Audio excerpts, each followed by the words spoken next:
What's up, y'all? So in today's video, as you can tell from the title and the thumbnail, we are going to be installing a MGW short throw shifter. I went with the flat stick. I just really like the look. I didn't really care for keeping the stock shift knob with the other MGW shifter.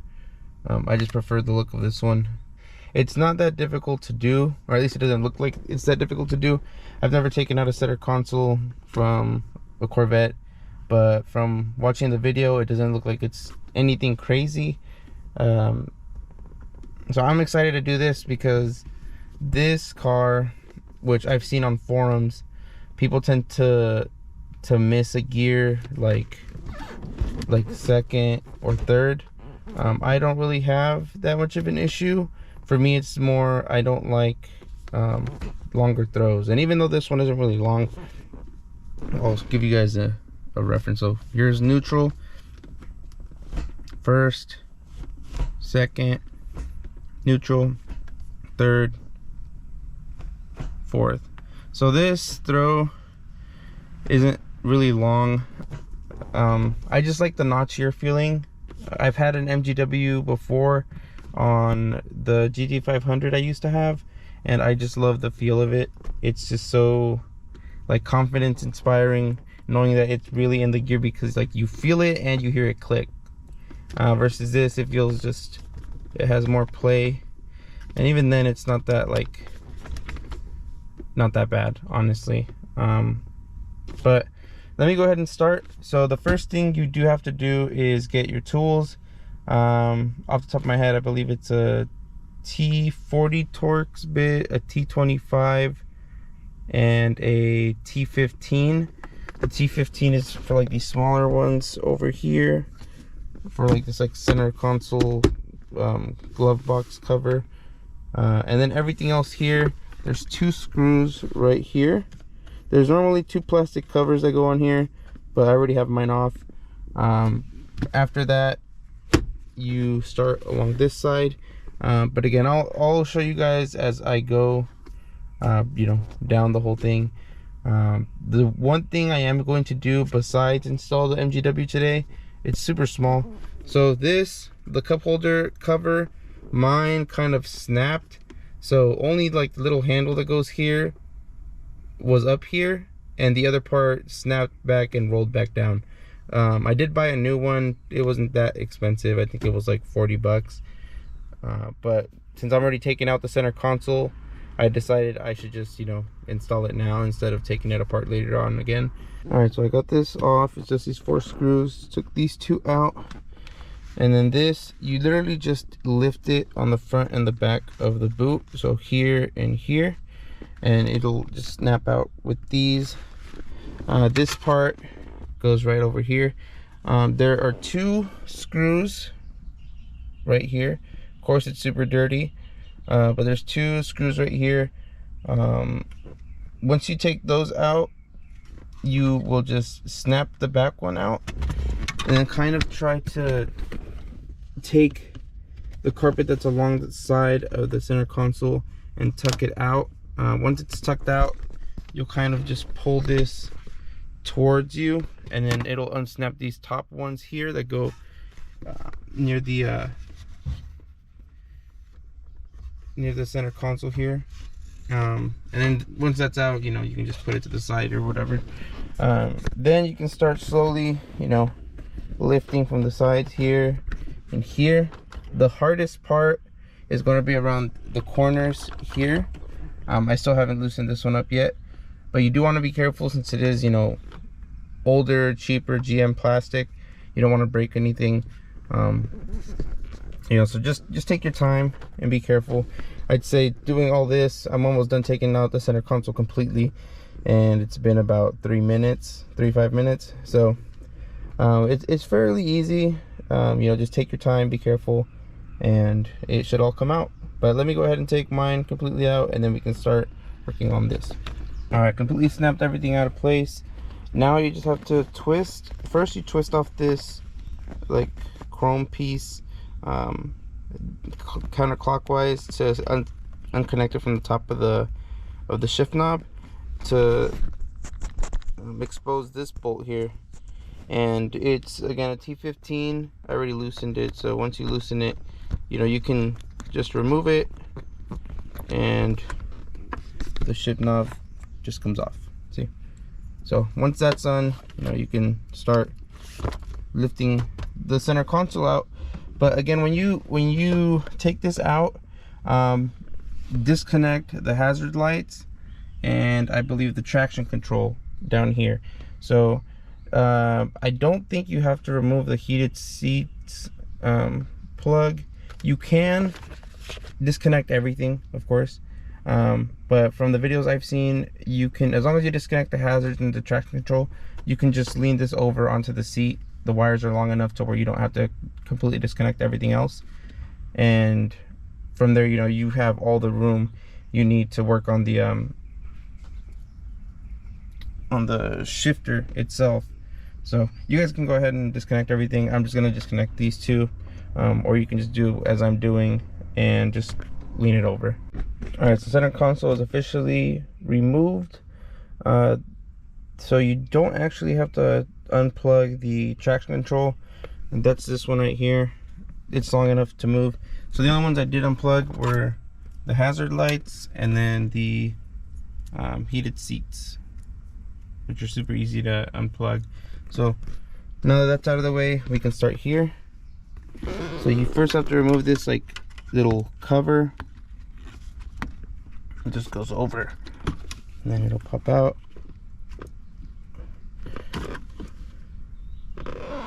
There's this first one, and then this next one, I believe these are all, yes, they're 10 millimeters. So there's 4. It's these 4. Once you take these off, you can take this other boot cover off, which has definitely seen better days. We're gonna start working on this lower, the lower box once we remove this top part, and then this is where the T40 goes. There's these 2, and then this last one down here. So what I noticed here, I don't know if you can tell, this little like rubber like grommet or like seal, this is supposed to be inside of there. So this is what could cause some play in the shifts from different gearing. So here I can sneak it in, but once I tuck it back in, I'm sure it'll come out with the vibration of the car. Thankfully the torque tube isn't that dirty, because you are supposed to clean it before you put down the dynamat, but it'll look like it's just a quick wipe down for us on the Vette. So I'm just gonna go ahead and remove these. I believe these are also 10 mil. Let's see. Yep, another 4 10 mil from the top, and then this should just pop out, and then we can work on the lower box right after. So if it keeps going this smooth, honestly, I think it's gonna be like maybe an hour job at most, but you know, fingers crossed. Things usually never end up being as easy as they look, but so far so good. All right, also took out the OEM shifter.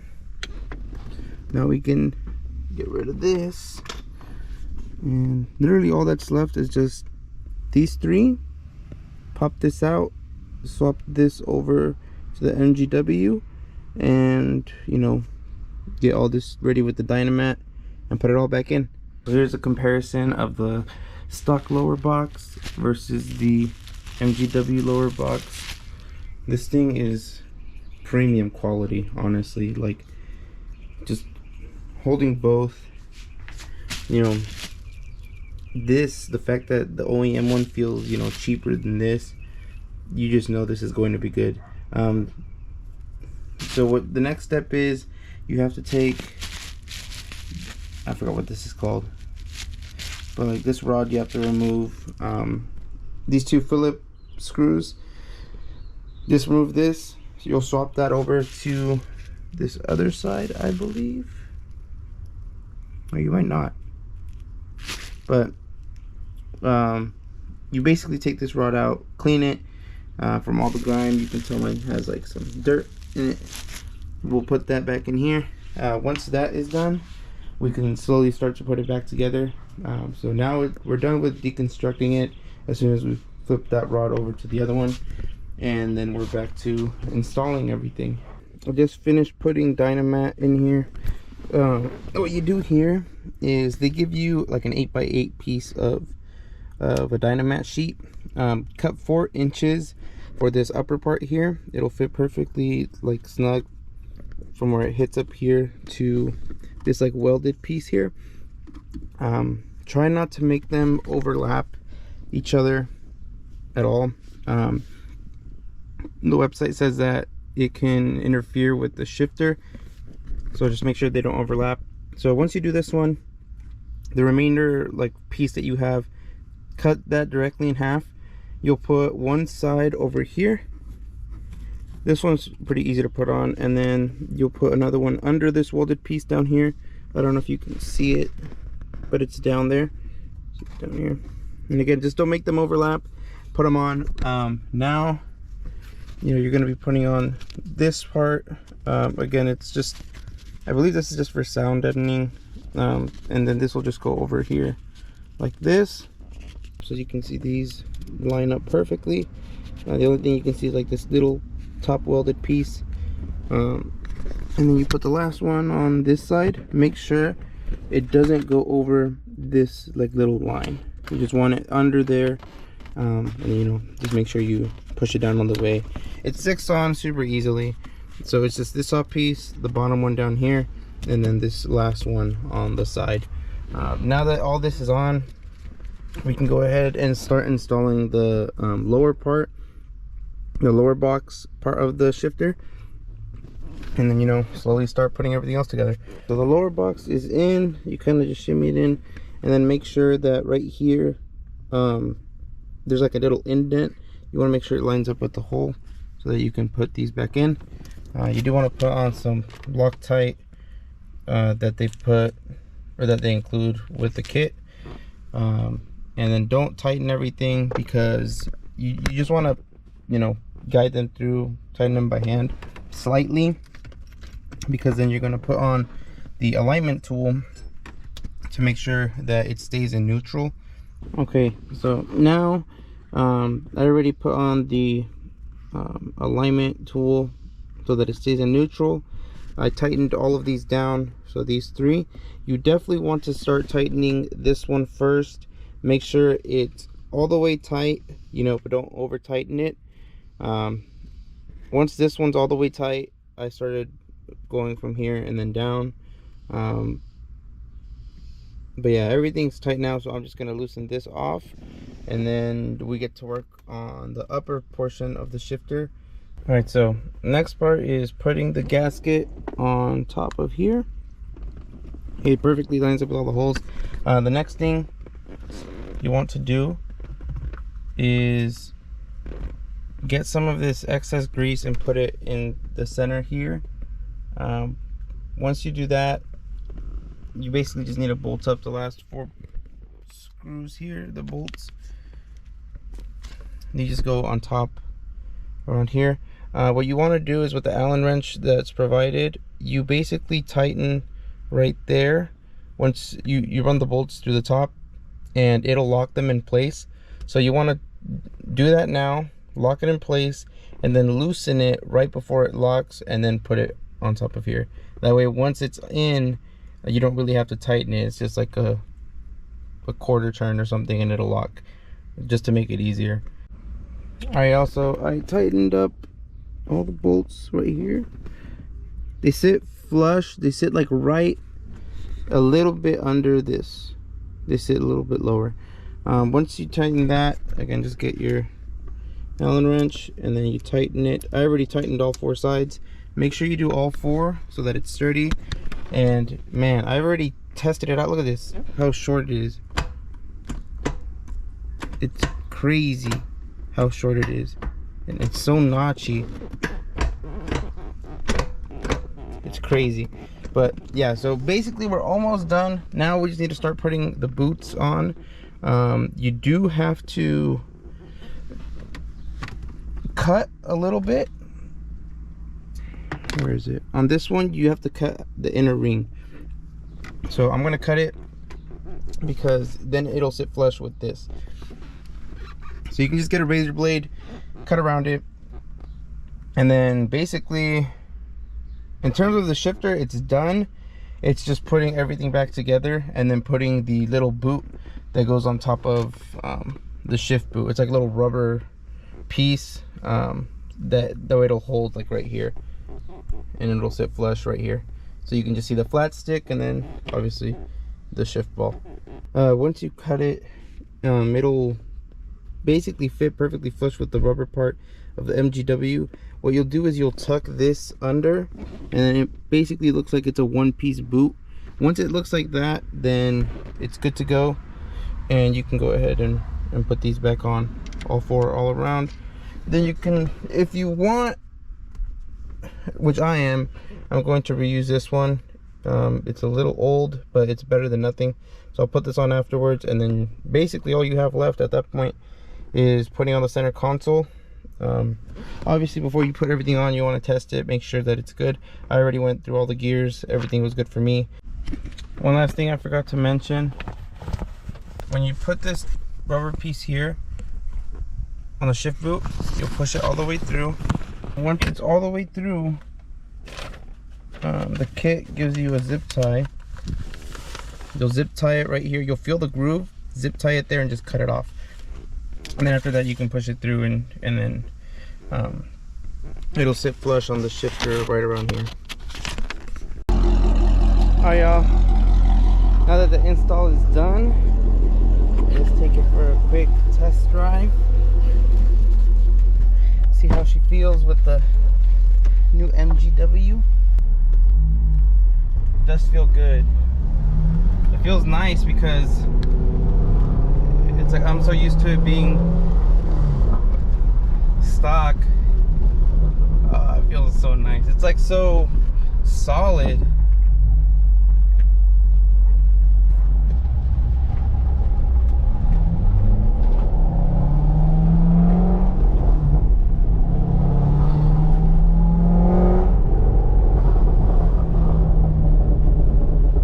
I think the black on black scheme looks super nice on it. It almost like goes straight into the next gear. It's insane how much like shorter it feels than stock.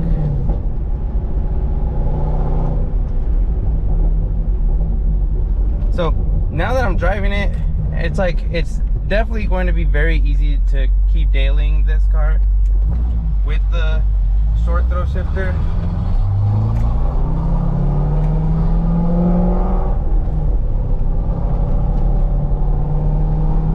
And I can already see how I can get in trouble with this thing.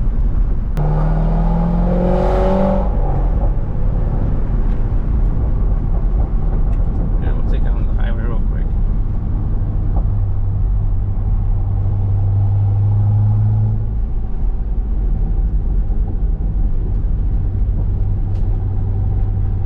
The car just feels way more solid. The only thing I would like to do now in terms of like transmission stuff or like that kind of thing would be probably a more solid or not as sensitive like clutch spring.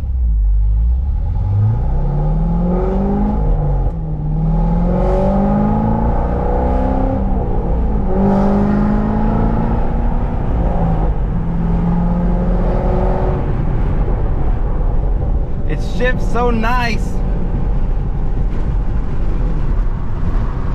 I'm telling you, it just like it just goes into the next gear almost automatically. It's crazy.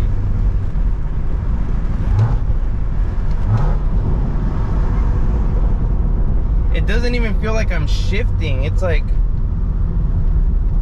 they're super short. I might even say that they're shorter even than the ones that were on the GT500, and it definitely has the same effect. It definitely makes me feel more confident about, you know, which gear I'm going into. It's crazy. I didn't think that it would change the feeling of the car by this much. it's just definitely worth the money. They are a bit pricey. I don't remember exactly how much I paid. I know it was more than $400, but it's definitely worth it. And I've had their products before, like I said, and I've been in other cars that have had their products, so I know it's really good quality, and you know, they last a really long time. Like, out of all the things that broke in my last car, it never had to do anything transmission wise or with the shifter. Man, I'm just still like speechless of how good this feels and how different the car feels. The only thing I would like I said, is a stiffer clutch. I'm probably gonna look into seeing if I can swap out the spring. If not, then I'll live with it like this. Huge shout out to all you guys who tuned in and watched today's video. If you're on the fence of getting a short throw shifter for your Corvette, whether it's a C6, C7, C5, whatever, you know, highly recommend it. Install, I'd say it was fairly easy for me because I've installed shifters before, and I've like taken interiors apart from cars, not a Corvette ever, but from other cars, so it was kind of easy for me. I'd say without the filming, it'd probably take you like an hour and a half tops, but probably like an hour, if you like have some kind of mechanical experience. If you've never done it or never done anything, and this is like your first job you're ever tackling, I'd say probably around maybe like 2 hours, but you should be fine. It's nothing crazy. Nothing broke for me, thankfully. Like, all the, you know, cheap GM plastic, nothing broke, all the tabs were good. My only advice is take your time.